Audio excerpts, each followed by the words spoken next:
a última diligência de sangue. Deixe o seu like e escreva nos comentários de que parte do mundo você está ouvindo esta história. Agora sente-se, ajuste o chapéu e vamos começar. A diligência do correio não era só uma carroça bonita puxada por cavalos fortes. Era uma veia aberta ligando cidades que fingiam ser civilizadas. Quando ela parava, o mundo recebia cartas, dinheiro, remédios e notícias que mudavam destinos.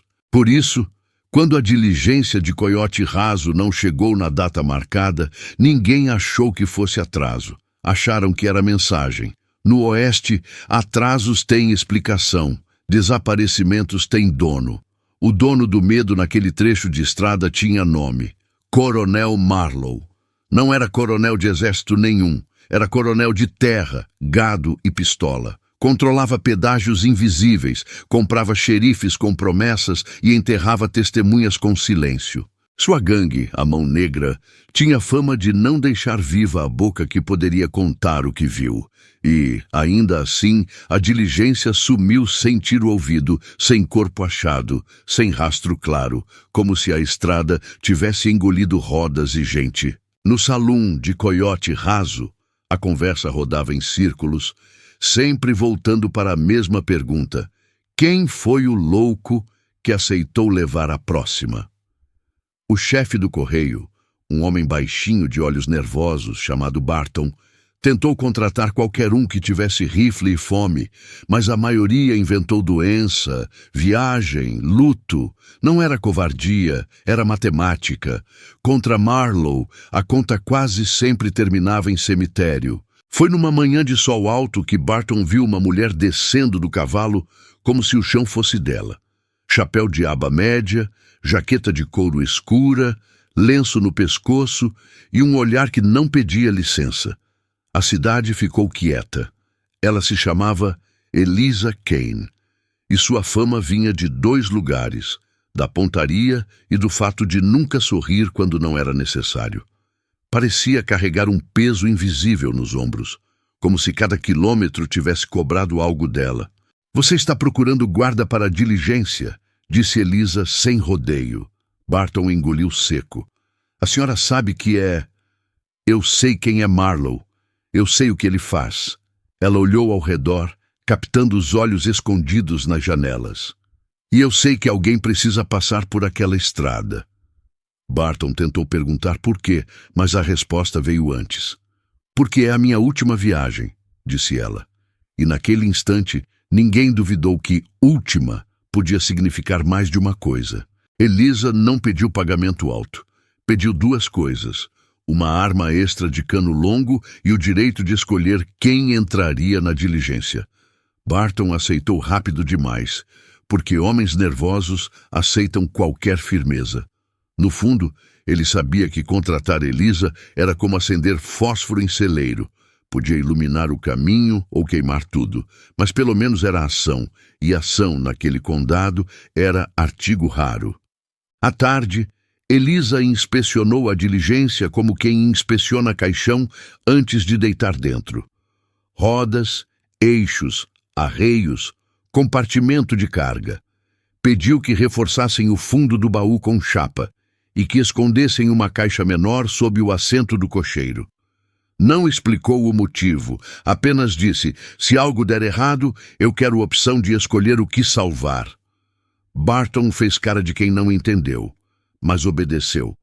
O cocheiro seria Nate Hollis, um homem seco, de poucas palavras, mãos calejadas de rédea e olhar de quem já viu gente morrer na poeira. Ele aceitou porque devia ao correio e porque tinha um filho doente precisando de remédio que só chegava se a diligência voltasse. Eliza notou isso no jeito dele apertar o chapéu. Ela não comentou, só disse: conduza como se o diabo estivesse atrás, porque vai estar. Na lista de passageiros havia 3 nomes.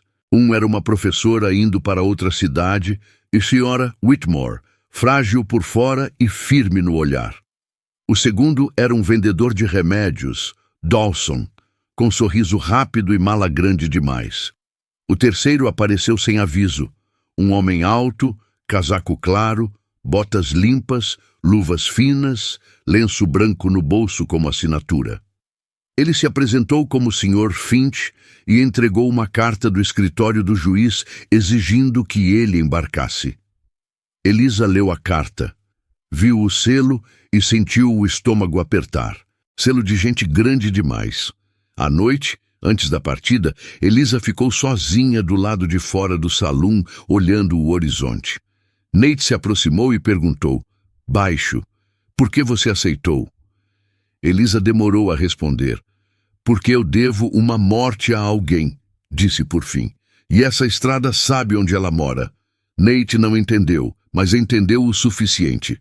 Aquela viagem não era só correio, era acerto. A diligência partiu antes do sol nascer, quando o mundo ainda estava frio e quieto, e o frio fazia o metal parecer mais pesado. Elisa seguiu a cavalo ao lado, observando cada pedra, cada moita, cada curva. Os passageiros falavam pouco. Dawson tentava puxar conversa, mas o olhar de Elisa cortava qualquer frase ao meio. A professora rezava em silêncio. Finch, o homem do lenço branco, apenas observava, como se estivesse avaliando pessoas, não paisagens. Na primeira parada, num poço conhecido, Finch desceu com calma e ofereceu água para a professora antes de beber. O gesto parecia gentil, mas Elisa viu as mãos dele. Mãos que sabiam segurar arma, mesmo disfarçadas de civilidade. Quando Finch percebeu o olhar dela, não desviou, apenas disse, não sou seu inimigo. Elisa respondeu, no oeste, isso muda rápido. A estrada começou a ficar mais estreita, com rochas de um lado e um barranco do outro. Nate mantinha o ritmo, mas o cavalo dele suava. Elisa notou marcas recentes na poeira, cascos demais para ser gado, distância curta demais para ser viajante. Ela assobiou um sinal combinado. Nate apertou as rédeas e manteve a diligência firme, sem demonstrar pânico. A professora segurou o banco. Dawson engoliu seco. Finch cruzou as mãos no colo como quem já esperava por aquilo. Quando o primeiro disparo ecoou de longe, Elisa não se assustou. Ela já tinha ouvido tiros como quem ouve relógio. O tiro acertou uma roda, mas não a que quebraria a diligência. Foi aviso. De trás de rochas, surgiram homens com lenços pretos, rifles apontados, posicionados para dominar a estrada. Elisa ergueu o braço, pedindo que Nate parasse. Um dos homens gritou, carga e passageiros, sem heroísmo. Elisa respondeu alto o bastante para todos ouvirem. Quem manda aqui? O homem riu. Marlowe manda, e hoje ele cobra. Elisa olhou de relance para Finch, que continuava calmo demais, e, naquele instante, ela soube. Alguém naquela diligência era a razão real daquela emboscada. Elisa manteve as mãos visíveis, mas o corpo pronto. A mão negra se aproximou em semicírculo, tentando intimidar com um número. O líder, um sujeito de nariz torto e dentes amarelados chamado Red, mandou que abrissem o baú. Nate hesitou. Elisa tocou a cela e disse baixo, obedeça. A estrada tem ouvido. Nate desceu, abriu o compartimento de carga. Red olhou dentro e franziu a testa. Não era o que ele esperava. Cadê? Rosnou Red. Barton tinha dito que haveria algo importante, mas nunca explicou. Red esperava ouro. Encontrou sacos comuns e caixas de mantimentos. Ele chutou uma das caixas e xingou. Elisa sentiu a engrenagem mudar. Quando o bandido percebe que foi enganado, ele não sai pedindo desculpa. Ele sai cobrando em sangue. Foi então que um segundo grupo apareceu. Não da estrada, mas do alto, do lado oposto. Tiros cortaram o ar e 2 homens de Red caíram. A mão negra se espalhou, tentando cobertura. Elisa ergueu o rifle e atirou apenas para abrir espaço de fuga, não para matar. Nate puxou as rédeas e a diligência avançou. Finch, dentro, puxou a professora para baixo e gritou para Dawson parar de se mexer. Elisa viu tudo pela janela aberta e confirmou. Finch sabia demais para ser passageiro comum. O tiroteio durou pouco. O segundo grupo não queria saque, queria confusão. Era um recado. Quando a diligência escapou da curva, Eliza ouviu Red berrar. Marlowe vai arrancar a língua de quem mentiu. Eliza sabia que aquele quem podia ser ela, podia ser Finch, podia ser qualquer um ali. No Oeste, a culpa é ferramenta. Escolhe-se a culpa que serve. Na parada seguinte, Eliza confrontou Finch, puxou-o para fora da diligência e o colocou de frente para o sol. Por que eles vieram? Finch respirou fundo. Por que eu estou aqui? Então diga quem você é. Ele olhou para o deserto e respondeu. Sou o inspetor do território e trago um documento que derruba Marlowe e metade dos homens que fingem ser lei nestes condados. Eliza ficou em silêncio, sentindo o mundo encaixar. Não era ouro, era papel. E papel, quando tem selo certo, mata mais do que bala. Finch continuou. O juiz me mandou com escolta, mas a escolta foi comprada. O correio era a única via que ainda parecia neutra. Eliza soltou um riso sem humor. Neutro no Oeste é só o que ainda não foi vendido. Finch assentiu. Por isso eu preciso chegar vivo. Eliza respondeu. E eu preciso que você não minta mais.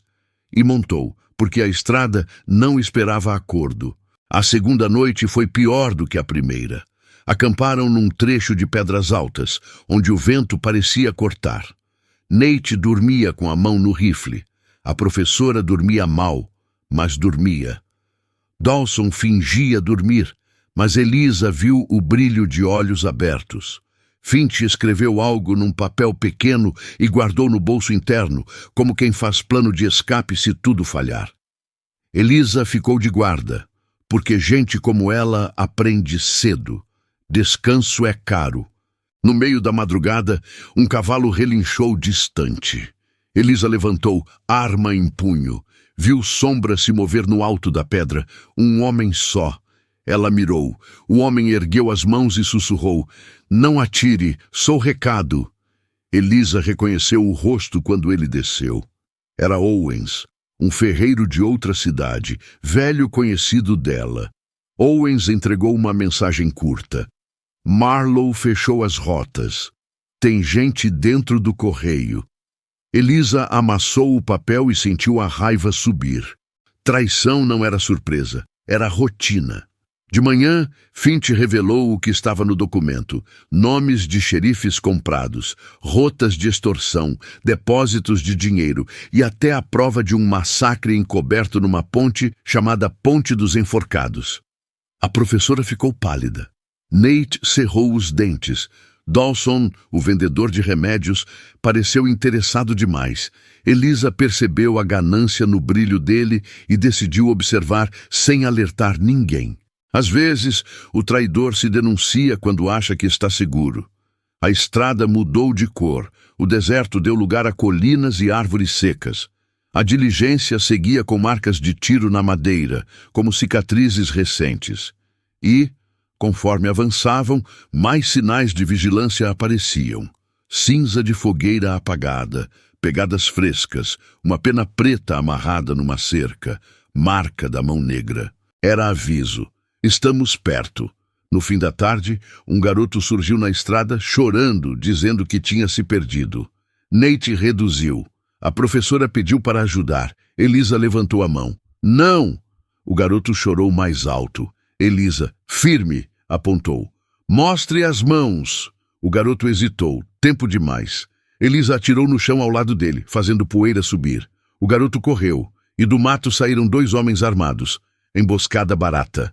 Eliza derrubou um com um tiro no ombro, desarmando, e o outro fugiu. A professora começou a chorar. Finch murmurou. Ele usa crianças. Eliza respondeu. Ele usa tudo. Naquela noite, Eliza entendeu o tamanho do inimigo. Marlowe não queria só o documento. Queria destruir a ideia de que alguém poderia derrubá-lo. Queria fazer daquela diligência um exemplo. E exemplos, no Oeste, são escritos com sangue. A traição veio como sempre vem, de dentro. Foi Dawson quem tentou roubar o documento. Elisa acordou com um estalo de metal e viu a sombra dele perto do baú, escondido sob o assento do cocheiro. Ele segurava uma faca fina e tinha o rosto suado, os olhos cheios de pânico e desejo. Quando viu Elisa, ele congelou. "Eu só vou pegar o papel", sussurrou. "Eu não quero machucar ninguém." Elisa respondeu com voz baixa. "Todo mundo que diz isso já machucou alguém."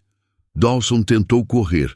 Finch apareceu na porta da diligência e o segurou pelo braço.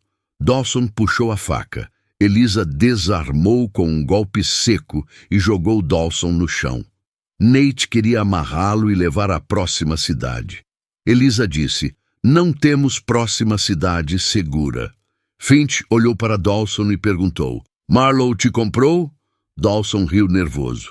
"Ele me prometeu vida."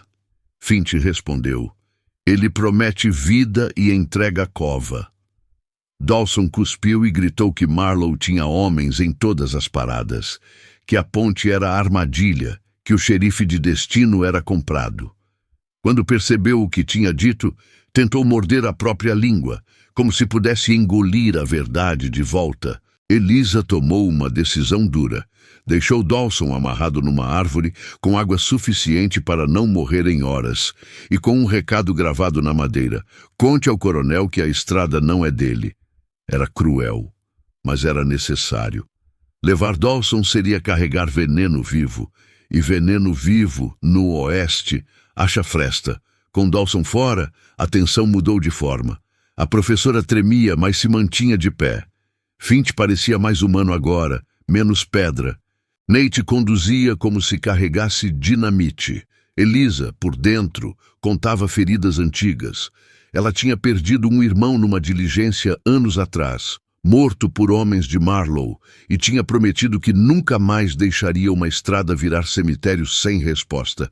Aquela era sua última viagem, porque ela tinha decidido que, depois dela, ou haveria justiça, ou ela não teria mais motivo para respirar. O caminho para a Ponte dos Enforcados era inevitável. Finch disse que havia um atalho, mas Elisa percebeu que o atalho era conhecido demais, e conhecido demais era sinônimo de emboscada. Preferiu a rota longa, mais árida, menos óbvia. Nate reclamou, mas obedeceu. O problema é que, quanto mais longa a rota, mais chances de ser visto.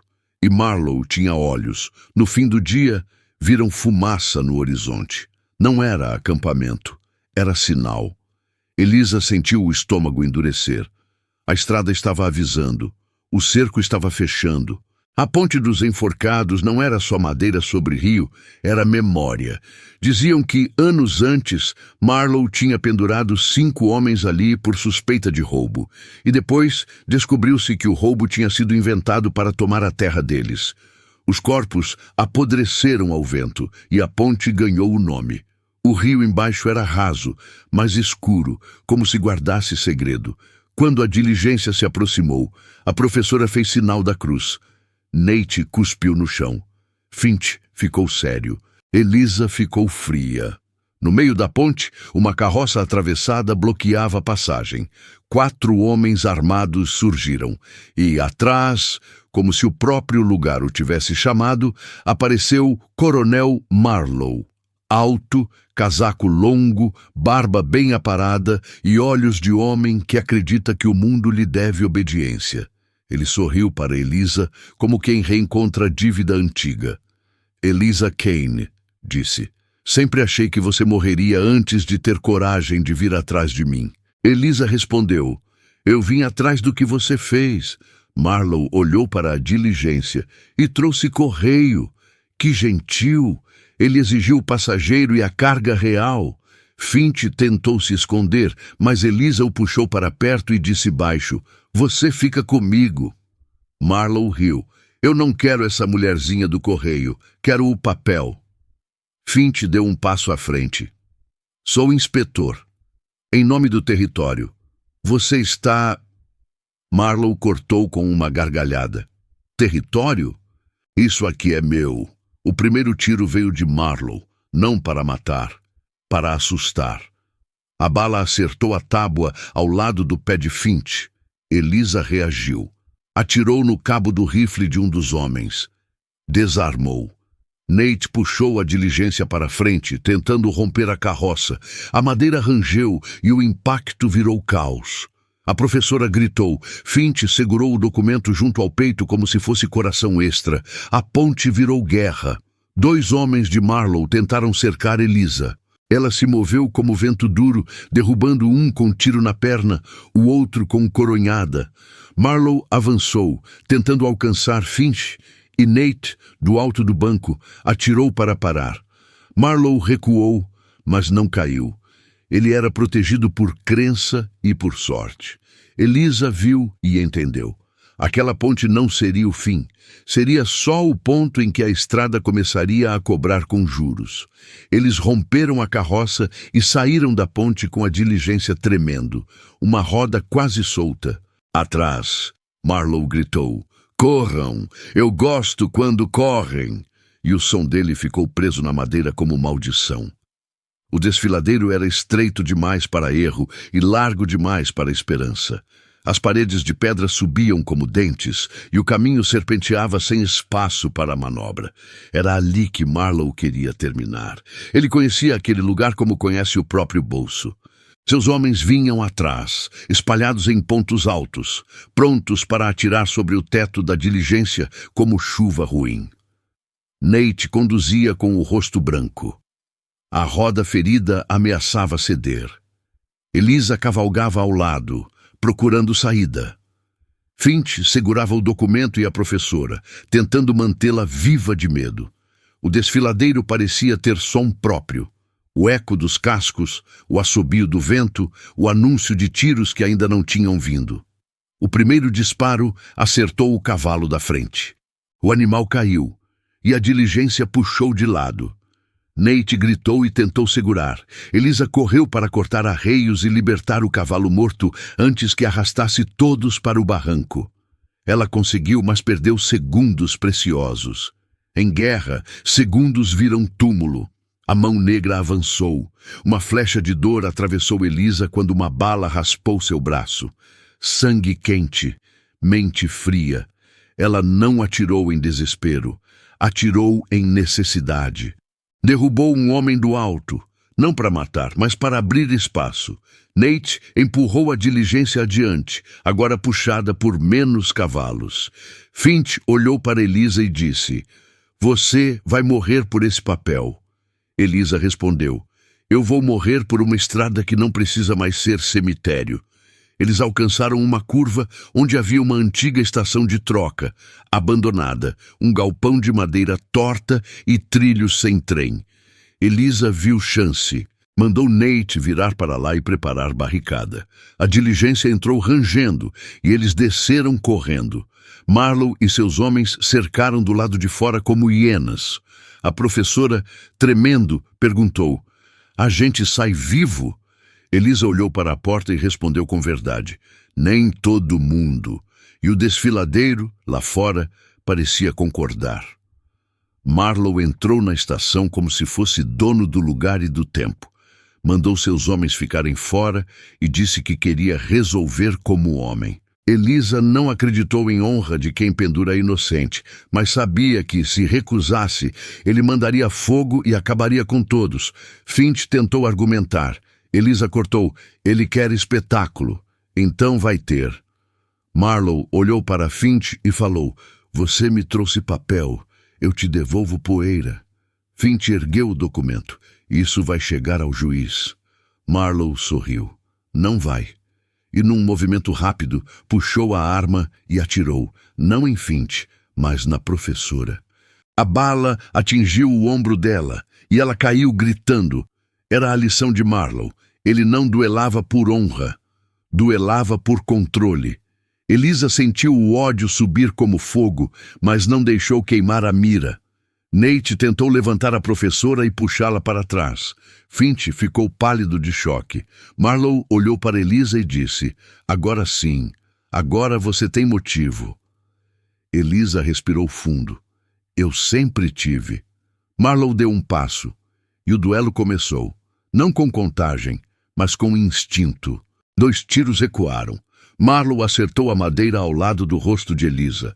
Elisa acertou o braço de Marlowe, fazendo a arma dele cair. Marlowe riu, como se dor fosse piada. Ele sacou a segunda arma. Elisa já estava pronta. A segunda bala dela pegou no peito. Marlowe cambaleou, o sorriso sumindo pela primeira vez. Ele tentou falar algo, talvez ameaça, talvez desculpa. Não saiu. Ele caiu no chão da estação fantasma, e a madeira velha absorveu o peso como se estivesse esperando. Mas o Oeste raramente entrega final limpo. Um dos homens de Marlowe, do lado de fora, vendo o chefe cair, tentou invadir atirando. Nate o derrubou com um tiro certeiro e foi atingido em seguida por outro disparo vindo do desfiladeiro. Nate caiu de joelhos, segurando o peito. Elisa correu, mas já viu no olhar dele. Era tarde. Meu filho. Nate sussurrou. Elisa apertou a mão dele. O remédio vai chegar. Eu juro. Nate sorriu fraco, como quem acredita só porque precisa acreditar. E tombou. Finch olhou para o documento e, pela primeira vez, entendeu o custo real daquele papel. Gente que não pediu para ser herói. Elisa saiu da estação com o documento na mão e o sangue de Nate na roupa. A mão negra, sem Marlowe, virou bando sem cabeça. Alguns fugiram, outros tentaram avançar e morreram, porque bando sem liderança vira pânico. Finch, ferido de raspão, ajudou Elisa a colocar a professora na diligência. A roda ainda estava ruim, mas o desfiladeiro já não era prisão. Era estrada outra vez. A viagem até a cidade do juiz foi lenta, dolorosa, cheia de paradas para trocar pano de ferida e água de cantil. A professora sobreviveu, mas ficou marcada. Finch, durante o caminho, parou de ser apenas inspetor. Ele carregou lenha, segurou rédea, fez vigília. Elisa observou e não disse nada. No Oeste, mudança se prova em poeira, não em fala. Quando chegaram, o juiz recebeu o documento com mãos tremendo, não de idade, mas de medo. Havia nomes demais, provas demais, sujeira demais, e acha ainda assim, papel com selo certo é faca em pescoço de coronel. No dia seguinte, mandados foram expedidos. Alguns xerifes fugiram, outros tentaram negar. A estrutura de Marlowe começou a ruir como parede podre. Não foi rápido, não foi bonito, mas começou.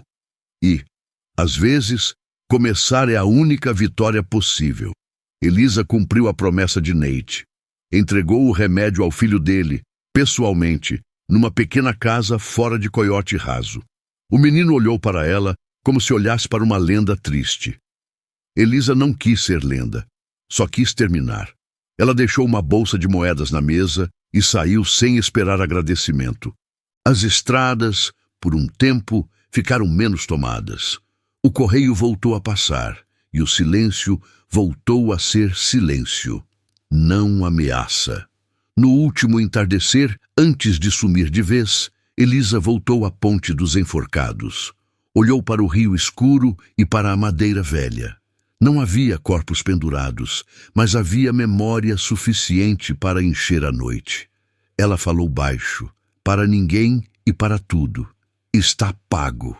O vento passou, levando poeira, e por um instante pareceu que o Oeste respirou diferente. Depois disso, ninguém soube ao certo para onde Elisa Kane foi. Alguns dizem que virou guarda em outro território. Outros dizem que largou arma e abriu uma venda pequena. Mas, em salões onde homens ainda discutem coragem como se fosse moeda, sempre tem alguém que conta a história da última diligência que não virou cemitério. E sempre tem alguém que completa. Foi por causa de uma mulher que não sorria. Porque ela não estava ali para vencer. Estava ali para entregar a verdade. Se esta história mexeu com você, mais emoções inesquecíveis aguardam. Deixe o seu like. Seu apoio nos ajuda a criar mais histórias como esta. Escreva nos comentários o que você sentiu. Cada pensamento que você compartilha é precioso. Inscreva-se no canal para não perder nenhuma história que vai tocar você profundamente. Obrigado por fazer parte desta aventura. Nos vemos na próxima história.